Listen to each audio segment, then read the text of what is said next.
Nabukol. Di ba sa una mabukol mo? Ikaw ang kimadaw-daw na ko. Anak, dulang.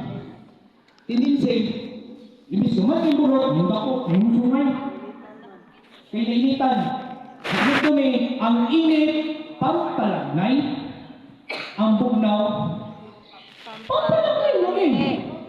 Ang bugnaw, yun. Ha? Karon init kayo ron. Mga laki, lawan nito, di ba lagnay kayo? Lagi. Ako lagnay, di ngayon ko ako. Init kayo, igaw kayo. Ang init ng God, pampabukad na siya sa tumasil.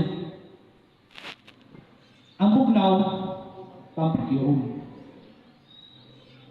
Mabukol siya, pasabot anang nagkabukog ka, ang samad niya nasa ilalong, pero yung panit, sirado. Pero ang pagdugo-dugo nasa ilalong. Munang applyan mo siya, next year. Ice sulod sa tulong na adlaw. Magbutang kag ice pack sulod sa tulong ka adlaw or duha ka adlaw. Para dili mo dako ang iyang bunog. Dayon after 3 days dira na dayon ka hot compress. O sa iyo no. Ice na siya. O. Sulod sa tulong adlaw, ice. After tulong adlaw, init para mapuntang siya kung imo na nila ikalibang o iihi. Or magpalaban na rin ka, doktor, para sa antibiotic. Then i-elevate. Ganyan mo rin. Do not assume that all close wounds are minor injuries. Managin mo nga, dili ka pwede nga, gamay kayo ng kabunog.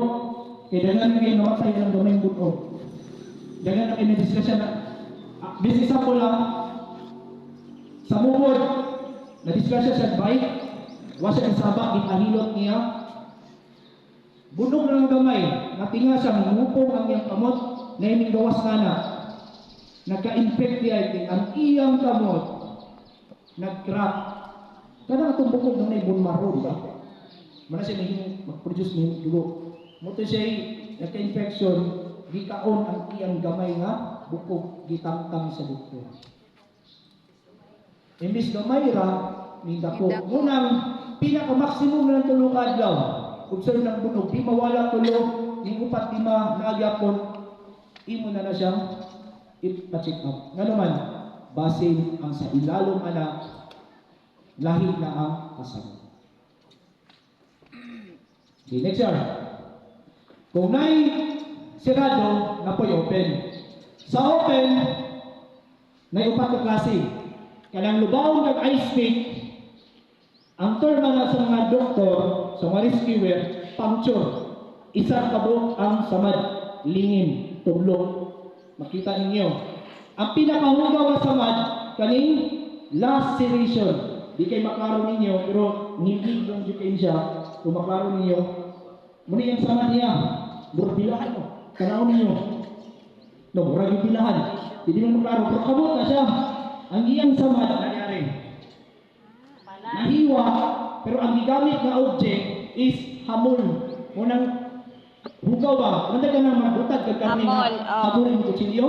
Di ba gutay-gutay ang samad nga na laceration. Kaya mo rin yung tabo kang akong amigo nga dibura. Ulo, nalamkat.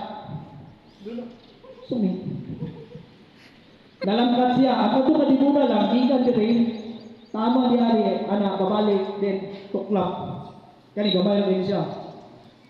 Then, pinakasakit sa kanan, pangos. Dayon, pinakalipyo sa samad, incision. Digamitan ka o, hait nga, kutsilyo, di ba? Sisarian ka, limpyo kay ang one, blade ang gigamit. Or anak ninyong pirta. Gisiyo na, mahanap na ninyong bukad nakita ang bilahan sa asawa ko, ito anak. Lagi pas, sulod ko. Yung kinabilahan niyo, no? Mga, balat, bitaw. Balat ka, balat. Alam mo ng balat? Mga alawa. Tingog, di ay. Ay, tingog. Dahil ako lang, buwan ba? Ano na siya, isiyan na siya sa doktor, i-insist na siya. Sa kilid, sa impertan, ilahan mo na eh. Dili sa ubos. Ah. Okay, dili pa na okay kasi pa. Ah. Malahos kasi lubot. Makilid na siya para makita niya adapon sa ulo sa bata. Wala limpyo masamad. Isabot, gamitan ka o sharp na dili gunting sharpen blade. Blade na siya. So incision na turn na. Next. Now first aid management.